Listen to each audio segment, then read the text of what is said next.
ओम शांति। मनुष्य का मन अनेक बातों में बहुत भटकता रहता है। कभी कभी हम सोचते हैं कि आखिर भी मन जाता है तो कहाँ जाता है। तो देखा गया है कि मनुष्य का मन कोई न कोई इंद्रियों के पीछे जाता है। इंद्रियों की रसना या कहें जीवा रस, कान रस, आंखों का रस, उसमें ज्यादा भटकता है। कई बार कहीं बैठे हैं, किसी से बातचीत करते हैं, बातचीत करते करते कुछ बातें ऐसी भी मुख से निकल जाती है जिसका एहसास भी नहीं होता कि हम जो बोल रहे हैं क्या हो सकता है उसका। उसके बाद जब घर आए, कर्म में व्यस्त हो गए तो भी ध्यान में नहीं आया। लेकिन जब ध्यान करने बैठते हैं उसी समय वो व्यक्ति का चेहरा सामने आता है, वो बात सामने आती है और फिर आता है, अरे मैंने ये व्यक्ति को ये बात कह तो दिया लेकिन वो तो अपने पेट में समा नहीं पाएगा, और उसने अगर जाकर फलाने को सुना दिया तो बहुत गड़बड़ हो जाएगी, बहुत बड़ी मिसअंडरस्टैंडिंग हो जाएगी और फिर उसको क्लियर करना बहुत मुश्किल होगा। अब उस बात को समाप्त करना हो तो मुझे क्या करना होगा, है ना। क्योंकि आज कोई भी इंसान अपना रिश्ता बिगड़े, मनमुटाव हो किसी से, ये नहीं चाहता है। समझ नहीं पाता है कि अभी क्या किया जाए। या तो उसी को बोल दूं कि भाई ये बात किसी को कहने की जरूरत नहीं, लेकिन फिर आता है कि अगर उसको कहेंगे तो वो फिर और भी शायद फैलाएं उस बात को।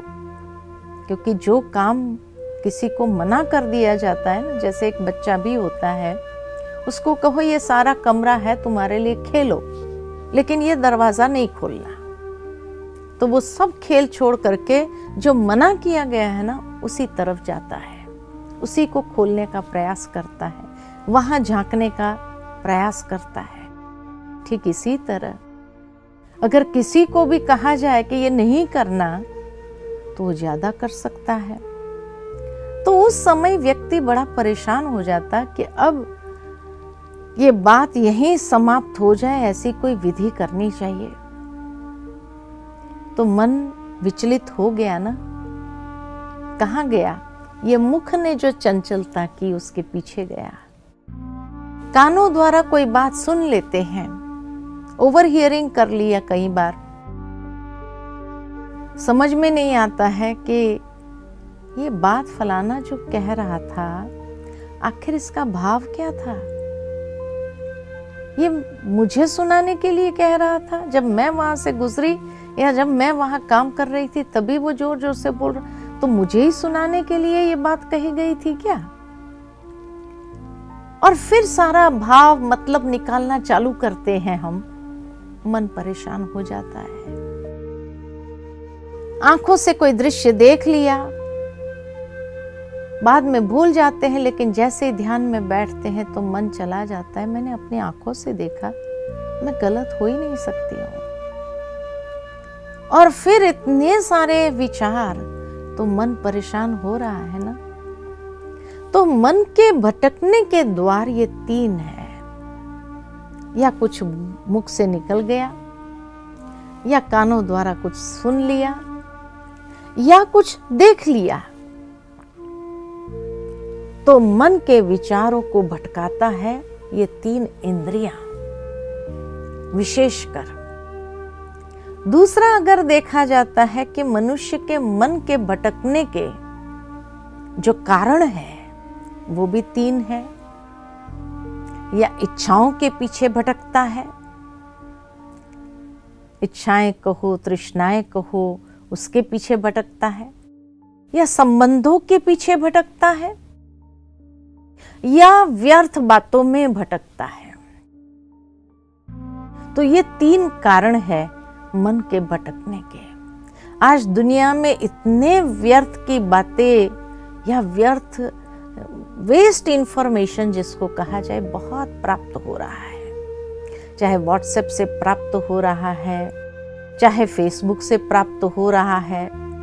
इसलिए लोग तंग भी हो रहे हैं, सोच भी रहे हैं ये बंद कर देना चाहिए। जब ये नहीं था ना बहुत सुखी थे, ये भी कह देते हैं। तो बंद करना भी चाहते हैं, दुखी भी हो रहे हैं, परेशान भी हो रहे हैं, लेकिन बंद भी नहीं कर पाते हैं क्योंकि आसक्ति लगी हुई है। दूसरा तो वेस्ट इंफॉर्मेशन बहुत मिल रही है और उस कारण से मन उसमें ही जा रहा है। दूसरा जैसे कहा संबंधों में भटक रहा है, कोई ना कोई संबंधों का लगाव जहां है, झुकाव है, कोई व्यक्ति के प्रति है, वो व्यक्ति आंखों से दूर होते ही जैसे परेशान हो जाते हैं। इतना अटैचमेंट, मोह जिसको कहा जाए, तो मोह में भटक रहा है। आजकल देखा गया कि माँ बाप को शायद बच्चों की याद इतनी नहीं सताती है जितनी पहले सताती थी, लेकिन और संबंध जो है, फ्रेंड सर्कल, किटी पार्टी, ये वो, इसमें ज्यादा मन भटक रहा है। और तीसरा इच्छाओं में, क्योंकि आज इतनी सारी बातें मार्केट में आ रही है, इतनी सारी चीजें आ रही है, और इसके एडवर्टीजमेंट जब देखते हैं यूट्यूब पर इधर उधर, तो सोचते हैं ये तो जरूर होना चाहिए, इससे आसान हो जाएगा, इससे ये हो जाएगा, और इतने कलात्मक रीति से उसको पेश किया जाता है कि लगता है कि नहीं ये तो जरूर होना चाहिए, या अब ये लेटेस्ट मोबाइल आया है ये जरूर होना चाहिए हमारे पास।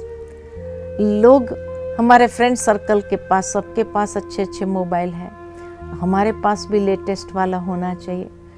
माना कहने का भावार्थ कि आज अनेक प्रकार की जो इच्छाएं हैं कंपटीशन में आ जाते हैं कई बार उन इच्छाओं के कारण, और उसमें भटकता है। अब ऐसे मन को आप कहो मेडिटेशन करना है तो क्या होगा? तो इसीलिए मन को मेडिटेशन में अगर लगाना है तो उसके लिए भी 3 बातें बहुत जरूरी है। सबसे पहले तो लक्ष्य स्पष्ट होना चाहिए। मन को एक लक्ष्य दे दो। जिस तरह से शास्त्रों में ये बात आती है कि जब अर्जुन ने वो चिड़िया की आंख, उसको लक्ष्य दे दिया, गुरु ने एक चिड़िया रख दी और हर एक को पूछा तुम्हें क्या दिखाई देता है? किसी ने कहा झाड़ भी दिखाई देता है, चिड़िया भी दिखाई देती है, उसकी आंख भी दिखाई देती है, बादल भी दिखाई देता, आकाश भी दिखाई देता है। तो जहां उसका कंसंट्रेशन ही नहीं है, लक्ष्य स्पष्ट नहीं है कि मुझे कहां अपने मन को लगाना चाहिए, तो उसको कहा बस साइड हो जाओ। लास्ट में जब अर्जुन को पूछा गुरुजी ने कि हे अर्जुन तुम्हें क्या दिखाई दे रहा है, तो कहा मुझे चिड़िया की आंख के सिवाय कुछ नहीं दिखाई दे रहा है। बस ये थी एकाग्रता, और ऐसी एकाग्रता मेडिटेशन के लिए भी जरूरी है। तो ये एकाग्रता को तब विकसित कर पाएंगे जब हमारे मन के लिए भी एक लक्ष्य स्पष्ट हो कि मुझे अपने मन को क्या इन चीजों में भटकाना है, ये फालतू की इंफॉर्मेशन में भटकाना है, ये अलग अलग जो दैहिक संबंधों में जा रहे हैं क्या उसके पीछे भटकाना है, क्लब्स पार्टीज इनमें जाना है, या मेरे मन को मुझे एक लक्ष्य देना है, ध्यान करना है, उसमें ले चलना है। मेरे जीवन का लक्ष्य क्या है, क्योंकि उसी के आधार से अगर मेरे जीवन का उद्देश्य मुझे स्पष्ट है तो मन को लक्ष्य देना आसान होगा और मन को लगाना भी सहज होगा। मेडिटेशन में, ध्यान में एकाग्र करना सहज होगा। तो सबसे पहले मन को एक लक्ष्य स्पष्ट देना है।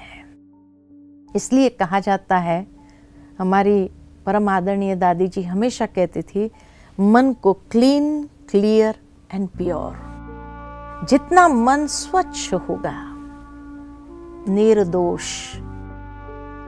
अनेकों का दोष देखते देखते हम उन दोषों को अपने जीवन के अंदर ले आ रहे हैं, तो निर्दोष करो पहले मन को, क्लीन, स्वच्छ, प्योर करो, तब स्पष्ट हो जाएगा, अपनी मंजिल स्पष्ट नजर आएगी। तो लक्ष्य स्पष्ट हो। दूसरे फिर ऐसे लक्षण चाहिए। आज अगर लक्षण, आज मनुष्य की बुद्धि जब बाहर भटकती है, किटी पार्टी में जाना है, ये क्लब्स में जाना है, ये पार्टीज में जाना है, तो नेचुरल है, उसके लक्षण भी उस अनुसार बनते जाएंगे। ध्यान करना है, ये मन को लक्ष्य देना है, तो मेरे लक्षण भी वैसे होने चाहिए। तो लक्षण के अंदर कई चीजों को सहजता से जब ध्यान में बैठो तो मन से उसको किनारा करना जरूरी है, वो लक्षण ले आना जरूरी है। निर्दोष, स्वच्छ, प्योर, निर्मल और स्पष्ट, तो वो लक्षण अंदर में ग्रहण करना जरूरी है।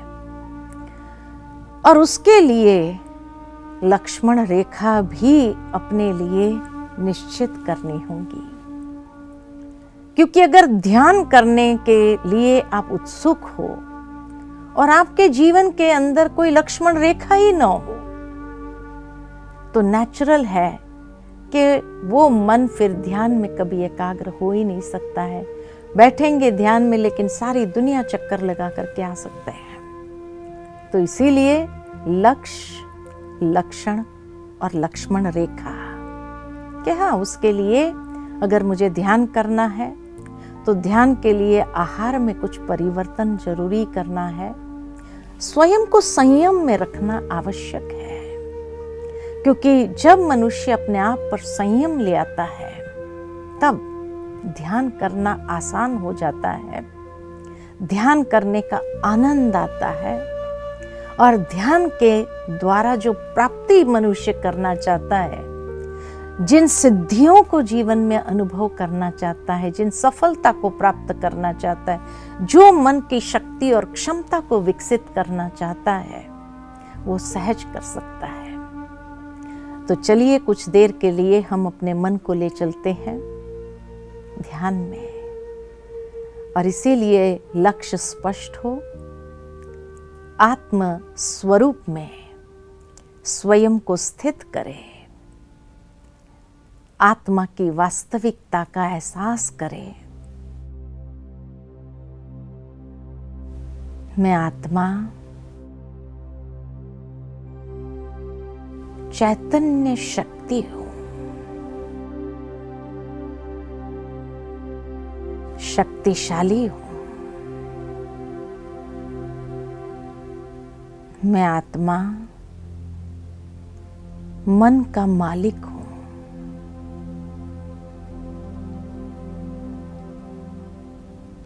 मन मेरा मंत्री है। मैं आत्मा राजा हूं।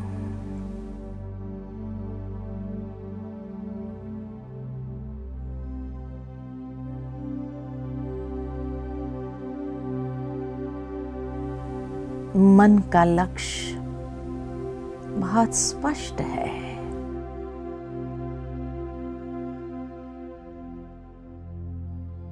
मुझे ध्यान में अपने मन को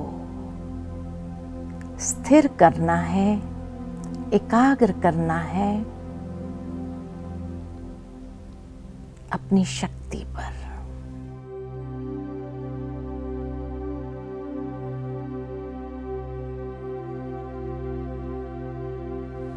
मन में अथाह शक्ति है, क्षमता है।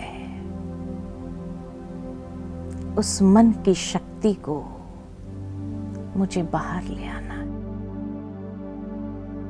जीवन में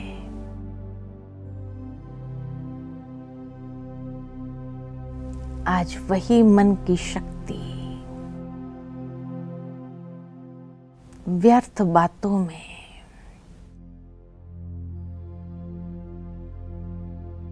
व्यर्थ जा रही है।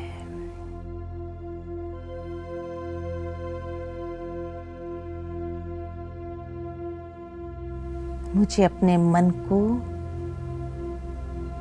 सकारात्मक लक्ष्य देते हुए उसकी शक्ति को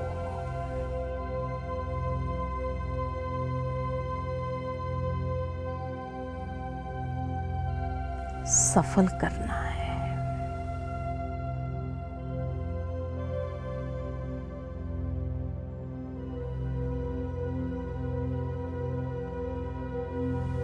मन को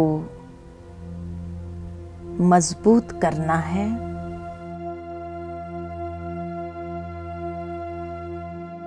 मन में आत्मविश्वास को जागृत करना है।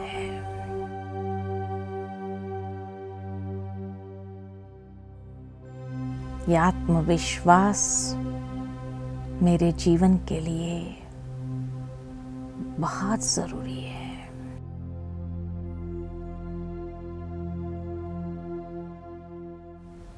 श्रेष्ठ स्मृति में स्वयं को स्थित करें। मैं आत्मा शक्ति संपन्न हूं।